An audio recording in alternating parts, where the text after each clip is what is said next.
राधे राधे मेरे दोस्तों, कैसे हैं आप सभी लोग। उम्मीद है आप सभी लोग अच्छे होंगे। कहानी के लिए मेरे चैनल को सब्सक्राइब कीजिएगा। कहानी अच्छी लगे तो प्लीज़ लाइक ज़रूर कीजिएगा। तो शुरू करते हैं हम आज की अपनी कहानी। किसी ज़माने में पाटलिपुत्र के एक छोटे से गांव में एक बूढ़ी और उसकी खूबसूरत पोती देविका रहती थी। दूर दूर तक देविका के रूप के चर्चे थे और गांव का हर दूसरा आदमी उसे पाना चाहता था। उसके रूप और जवानी से खेलना चाहते थे, पर कोई भी देविका से शादी नहीं करना चाहता था, क्योंकि वो नीची जाति की थी। आए दिन कोई न कोई उसकी मजबूरी का फ़ायदा उठाकर उसे हमबिस्तर करने की नापाक कोशिश करता, पर आज तक कोई कामयाब नहीं हो पाया। फूल सी देविका रोज़ अपनी आबरू इन भूखे लोगों से बचाए अपनी और अपनी दादी का भरण पोषण करती। वो रोज़ जंगली बेर चुनती और उसे बाजार में बेचने जाती। देविका को अपनी खूबसूरती का बस इतना फ़ायदा मिलता कि लोग फल खरीदने के बहाने आते और अपनी गंदी निगाहों से रोज़ उसका दीदार करते, पर साथ ही साथ फल भी खरीद लेते। बस इसी तरह देविका और उसकी दादी का जीवन चल रहा था। दादी अपनी झोपड़ी में बैठी हमेशा की तरह देविका की राह बाट रही थी। तभी देविका आ गई। कारी, इतनी देर काहे लगा दिया। ऊ दादी आ कुछ ज्यादा ही काम था और हमारी फिक्र ना किया कर। काहे ना करूं। दिन रात सोचती रहती हूँ कि तेरी शादी कब करूंगी। ये सारे गांव वाले राह देख रहे हैं कि मैं कब मरूं और वो कब तुझे नोच खाए। ओ दादी, इतना मत सोच। अभी तू और 100 साल जिएगी। चल अब ई बता कि कमली अपने ससुराल से आई या नहीं। हाँ हाँ, आ गई। जा मिल ले, पर घर जल्दी आ जाइयो। ठीक है दादी, हम आ जाई। और कमली कैसी है। अरे देविका, तू आ जा, हम तोहरे याद कर रही थी। हाँ हाँ, मैं आती हूँ, पर ई तो बता कि जीजा जी ने इतने दिनों तक आने क्यों नहीं दिया। जा धत देविका, हम नहीं बताएंगी। बोलना क्या क्या किया जीजा जी ने। दोनों मुस्कुराने लगी और कुछ देर बाद बातें कई घंटों तक यूं ही चलती रही और फिर देविका कमली से विदा लेकर घर आ गई। उस रात देविका ने खाना बनाया और जो भी रूखा सूखा था खाकर दोनों सो गए। अभी रात के आधी भी नहीं हुई थी कि अचानक कुछ आवाज़ आई, जिससे दादी की आंखें खुल गई, पर देविका अभी भी सो रही थी। दिन भर कड़ी मेहनत करने के कारण वो काफ़ी गहरी नींद में थी। दादी उठी और दिया उठाकर इधर उधर देखने लगी। तभी उसे अंधेरे में कुछ नजर आया। वो कोई आदमी की आकृति थी, जिसे देख बुढ़िया डर गई। तभी उस आदमी ने तेजी से बुढ़िया का मुंह दबाकर बोला, सुन, मैं एक डाकू हूँ और अगर तूने शोर मचाया तो तुझे मार डालूंगा। राजा के सिपाही मुझे ढूंढ रहे हैं और अगर उन्होंने मुझे पकड़ लिया तो फांसी पर चढ़ा देंगे। ये सब सुनकर बुढ़िया शांत हो गई। ये देख डाकू ने भी अपना हाथ उसके मुंह से हटा लिया और कोने में जाकर बैठ गया।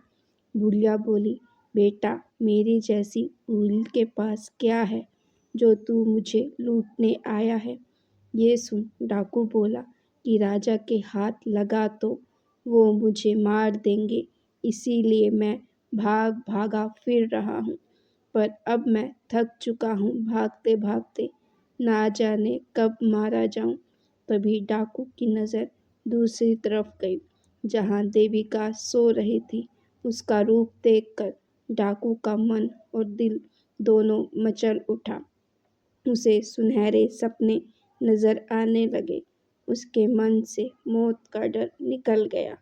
उसने देविका की ओर देख कर इशारा करके बुढ़िया से पूछा, वो कौन है। बुढ़िया कुछ सोच कर बोली, वो मेरी पोती देविका है। डाकू कुछ देर सोच कर बोला, मुझे तुम्हारी पोती से शादी करनी है। ये सुनकर बुढ़िया के होश उड़ गए और वो रोने लगी कि हमें छोड़ दो, हमने तुम्हारा क्या बिगाड़ा है? मेरी पोती को छोड़ दो। तुम कब मर जाओ कौन जाने। क्यों मेरी पोती की जिंदगी खराब करना चाहते हो? कुछ देर तक एक शांति सी छा गई। डाकू बोला, मैं जानता हूँ कि मैं मरने वाला हूँ, पर मरने से पहले मैं अपनी दिल की सभी इच्छा पूरी करना चाहता हूँ। यही कारण है कि मैं तेरी पोती से शादी करना चाहता हूँ।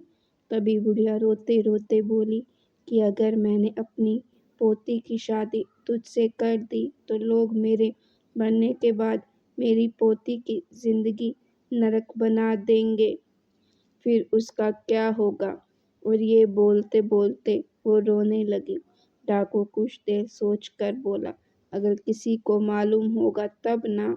हम आज ही रात को शादी कर लेंगे और मैंने आज तक जितनी भी दौलत लूटी है वो सब तुम दोनों को दे दूंगा।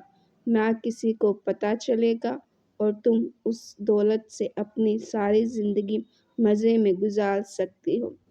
सोच लो, एक रात में इतनी दौलत तुम्हें कभी भी नहीं मिलेगी और कल होते ही मैं मर जाऊंगा।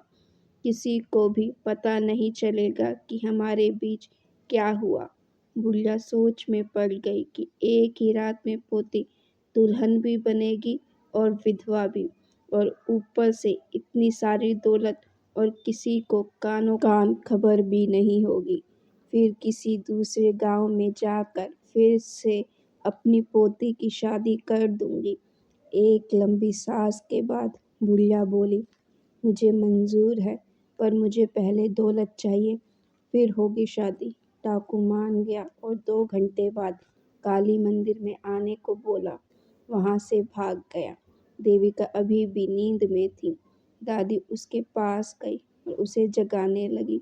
जब देविका जाग गई तो दादी ने सारी आप बीती उसे सुना दी, जिसे सुनकर देविका रोने लगी। पर दादी ने उसे अपनी कसम देकर कहा कि अगर वो ये शादी नहीं करेगी तो वो अपनी जान ले लेगी। ये सुनकर देविका डर गई और शादी के लिए मान गई।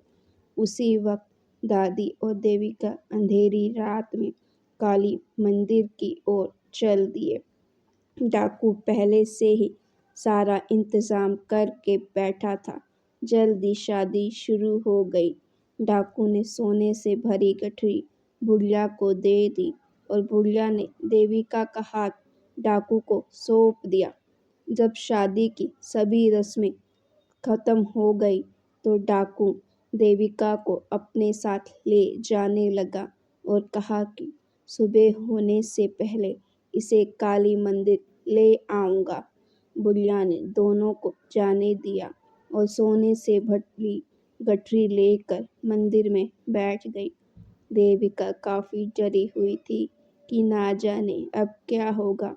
ये डाकू ना जाने उसके साथ क्या क्या करेगा। देविका सोच ही रही थी कि दोनों एक खंडर के सामने आ गए। डाकू ने घास का बिस्तर बनाने दिया और लकड़ियां इकट्ठी करके आग जला दी और देविका को घोड़े पर से उठाकर घास पर फेंक दिया और उसकी ओर ललचाई नजरों से देखने लगा। उसने पहले देविका के पैर पकड़ लिए और उन्हें चूमने लगा। तभी देविका बोली कि आज हमारी सुहागरात है और मैंने आपको दूध भी नहीं पिलाया। ये सुनकर डाकू हंसने लगा और उसने बोला, बस इतनी सी बात, मेरे पास दूध तो नहीं है पर शराब बहुत है, अभी लाता हूँ। और डाकू अपने घोड़े से बंधी एक सुराही ले आया जिसमें शराब थी और उसने उसे देविका के पास रख दी और बोला, निकालो और पिला दो मुझे, पर जल्दी करो, आज मैं तुम्हारी जवानी की किताब थोड़ा करीब से पढ़ना चाहता हूँ। देविका बोली, अभी तो रात लंबी और जवान है, तो इतनी जल्दी क्यों? लो ये पी लो। देविका डाकू को शराब पिलाती रही और डाकू पीता रहा। जब शराब खत्म हो गई तो डाकू पूरी तरह से पागल सा हो गया और देविका पर किसी भूखे शेर की तरह झपटने पर देविका वहाँ से हट गई, जिससे डाकू को गुस्सा आ गया और वो देविका से ज़बरदस्ती करने लगा। तभी अचानक डाकू के आंखों के आगे अंधेरा छाने लगा और वो ज़मीन पर गिर गया और उसके मुंह से झाग आने लगी और वो मर गया। देविका ने उसकी लाश को उठाकर घोड़े पर डाला और काली मंदिर की ओर चल दी। जल्द ही देविका मंदिर पहुंच गई, जहां दादी उसका इंतजार कर रही थी। दादी समझ गई थी कि उसकी चाल कामयाब हो गई थी और जो जहर उसने देविका को दिया था, वो उसने उस डाकू को पिला दिया। जल्दी सुबह हो गई और मंदिर में लोग आने लगे, पर जब सबकी नज़र डाकू की लाश पर गई, तो पूरे गांव में खबर फैल गई कि डाकू की लाश मंदिर में पाई गई है। उस लाश को देखने के लिए राजा स्वयं आते हैं और पूछते हैं कि इसे किसने मारा है, तो कोई जवाब नहीं मिलता है। तभी भीड़ में से एक आवाज़ आती है, महाराज, मेरी पोती ने। यह सुनकर सभी गांव वाले हैरान हो जाते हैं। राजा उन दोनों को आगे बुलाते हैं और सारा हाल बयान करने को कहते हैं।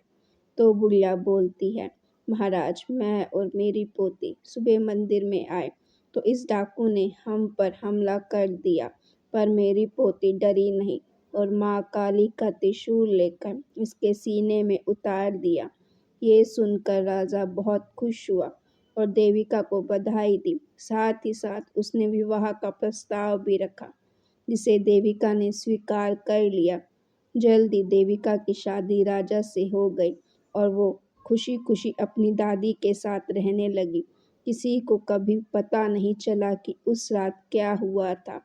ये राज तो सिर्फ वो एक रात की दुल्हन ही जानती थी। तो गाइस, आपको ये स्टोरी कैसी लगी? अगर आपको स्टोरी पसंद आई है तो प्लीज़ लाइक ज़रूर कीजिएगा और अपनी राय ज़रूर दीजिएगा।